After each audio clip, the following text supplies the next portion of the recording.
నమస్తే, welcome to our channel. నేను మీ సిరి.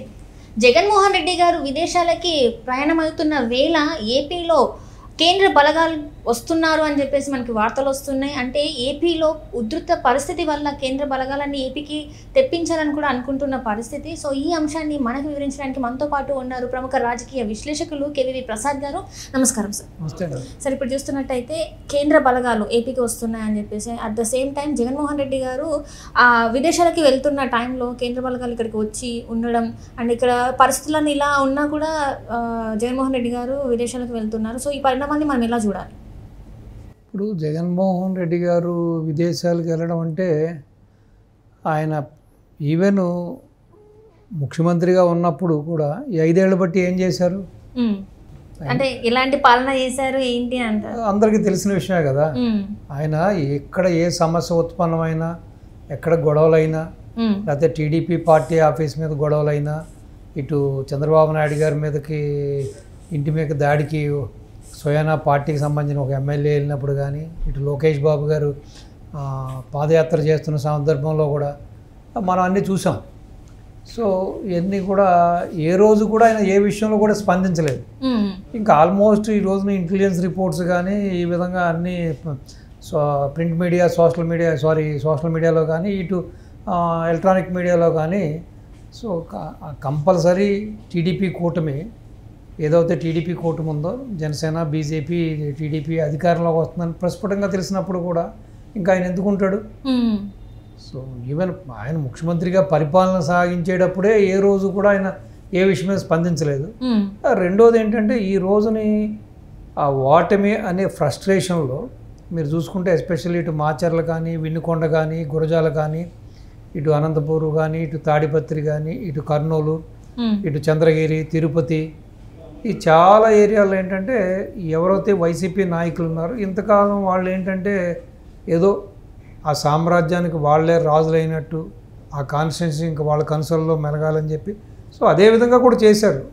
అక్కడున్న ఐఏఎస్ని, ఐపీఎస్ని వాళ్ళకి కావాల్సిన వర్గానికి సంబంధించిన వాళ్ళందరినీ కూడా అపాయింట్మెంట్స్ ఇచ్చి సో వాళ్ళ వర్గంతో అసలు ఇంకా ప్రతిపక్షాలు నోరు మోయించి లోకల్ బాడీ ఎలక్షన్లో కానీ, పంచాయతీ ఎలక్షన్లో కానీ, ఏ ఎలక్షన్లో కూడా చూశారు కదా, వన్ సైడే జరిగింది.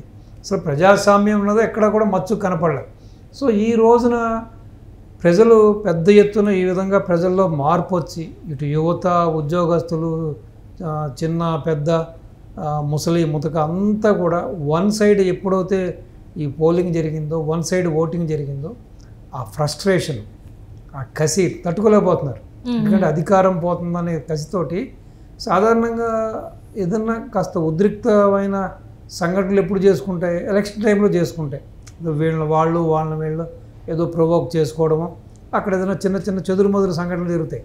అది ఎలక్షన్ అయిపోయిన తర్వాత కూడా ఈ విధంగా ఏపీలో చాలా ప్రాంతాల్లో ఈ విధంగా గొడవలు జరుగుతున్నాయంటే కావాలని చెప్పే శాంతి భద్రతలకు విఘాతం కల్పించి, లేదు ఏవైతే ఎక్కడైతే ఈవీఎంస్ అయ్యో ఇక్కడ భద్రపరిచారో వాటిని డ్యామేజ్ చేయడానికో, లేకపోతే వాటిని ఏదైనా వేరే ఈవీఎంస్తో రీప్లేస్మెంట్ చేయడానికో ఏదో ఒక విధమైన కుట్ర అయితే జరుగుతుంది.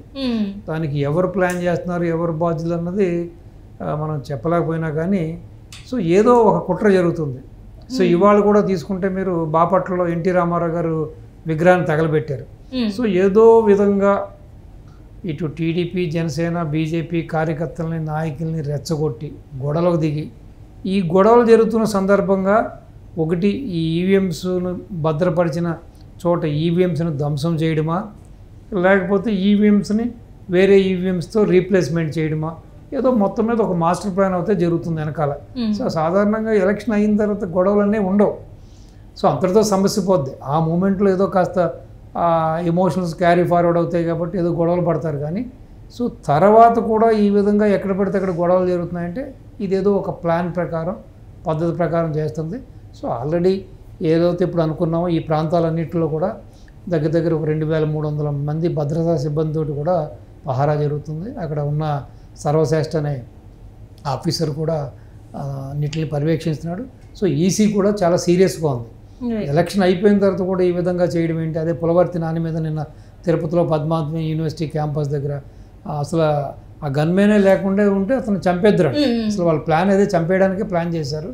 సో కాబట్టి ఈసీ కూడా చాలా సీరియస్గా తీసుకుంది. అవసరమైతే ఇటు కేంద్రం నుంచి కేంద్ర బలగాలను కూడా రప్పించడానికి కూడా ప్లాన్ చేస్తున్నారు. బహుశా కేంద్ర బలగాలు కూడా రప్పిస్తారు కూడా. అంటే ఇప్పుడు వీళ్ళందరి మీద ఏదైతే వీళ్ళు ఇలాంటి చర్యలకు పాల్పడుతున్నారు, వీళ్ళందరి మీద ఎలాంటి యాక్షన్స్ ఉండబోతున్నారు, వీళ్ళు ఎలాంటి యాక్షన్స్ తీసుకోబోతున్నారు?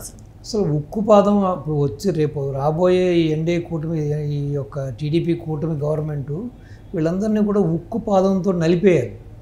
ఎందుకంటే ఇది పరిపాటి అయిపోయింది. ఎంతసేపు బాబు గారి స్టైల్ ఏంటంటే ఆయన ఎంతసేపు ఆ డెవలప్మెంట్ మీద, ప్రోగ్రెసివ్ పాలిటిక్స్ మీద ఆయన ఎప్పుడు కూడా ఆయన ఒక ఫోకస్ ఉంటుంది. ఈ చిల్లర పనులు చేయడం, ఈ మర్డర్లు చేయడం, ఈ కబ్జాలు చేయడం, ఈ ల్యాండ్ గ్రాబింగ్ చేయడం, లేకపోతే లిక్కర్ వ్యాపారం చేసుకోవడం, ల్యాండ్ శాండ్ వైన్లో ఈ దోపిడీలు చేయడం అన్నది ఆయన అభిమతం కదా. ఆయన ఎంతసేపు మంచి మంచి మల్టీనేషనల్ కంపెనీని తీసుకొచ్చామా, ఇండస్ట్రీస్ని తీసుకొచ్చామా, జనాల స్థితిగతులను మెరుగుపరిచామా, ఎడ్యుకేషన్ ఇన్స్టిట్యూషన్ తీసుకొచ్చామా, సో ఎంప్లాయ్మెంట్ క్రియేట్ చేసామా, సో మంచి ఒక శాంతిపూర్వకమైన వాతావరణాన్ని క్రియేట్ చేసామా, ఈ రౌడీల్ని, ఈ కేడీల్ని, ఫ్యాక్షనిస్టుల్ని, ఈ లోఫర్లని, లుచ్చాలని అందరినీ ఆయన ఉక్కుపాదంతో అని చేసే టైప్ ఆయన. సో కానీ ఏంటంటే ఎంతసేపు ఇటువంటి చిల్లర రాజకీయాలు ఆయన చేయడు కాబట్టి ఈ చిల్లర రాజకీయాలు చేసే ఈ నాయకులు, ఈ లీడర్స్ వాళ్ళందరికీ కూడా ఏంటంటే ఈ రోజున వాళ్ళకి అది ఒక అలుసుగా అనిపిస్తుంది. సో ఈయన వచ్చినా కూడా ఆయన పని ఆయన చేసుకుంటాడులే, మనల్ని ఎవరిని ఏం చేయలే అనే ఒక భావన కూడా ఉంది వాళ్ళకి. సో ఈసారి అలా కాకుండా ఇప్పుడు టెక్నాలజీ డెవలప్ అయింది కాబట్టి ఎక్కడ పడితే అక్కడ సీసీ కెమెరాలు ఉన్నాయి, ఎక్కడ పడితే అక్కడ మీకు కావాల్సినన్ని బ్రహ్మాండంగా ఇవన్నీ కూడా నోటిఫై అవుతున్నాయి కాబట్టి సో ఎవరైతే ఈ చర్యలకు పాల్పోతున్నారో వాడు ఎంత పెద్ద లీడర్ అయినా, ఎంత పెద్ద నాయకుడైనా కూడా వాళ్ళందరినీ కూడా ఉక్కుపాదంతో అణిచేసేసి కఠినంగా శిక్ష వేయాలి. సో మళ్ళీ ఫ్యూచర్లో ఇటువంటి పనులు చేయాలన్నా, ఇటువంటి గొడవలకు దిగాలన్నా, లేకపోతే ఒకరిని చంపాలన్నా, ఇటువంటి ఈ పనులు చేయడానికి కూడా అసలు సాహసించకూడదు. ఆ విధంగా కఠినంగా శిక్షింపబడాలి.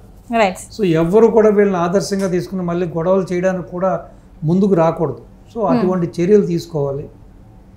అంటే ఇప్పుడు చూస్తున్నట్టయితే ఇప్పటివరకు పోలింగ్ అంతా అయిన తర్వాత కూడా ఈసీ అంటే ఇంత జరుగుతుంటే ఎందుకు కొంచెం గట్టిగా మాట్లాడలేకపోతుంది అంటారు? అంటే ఇవన్నీ ఇన్ని చర్యలు జరుగుతున్నా కూడా వాళ్ళ మీద యాక్షన్స్ వెంటనే తీసుకోవచ్చు కదా, ఎందుకు తీసుకోలేకపోతుంది? ఇప్పుడు ఈసీ అనేది ఒక లిమిటెడ్ అనమ్మా. వాళ్ళు ఎంత అంటే వాళ్ళు స్టాఫ్ కూడా చాలా తక్కువగా ఉంటారు.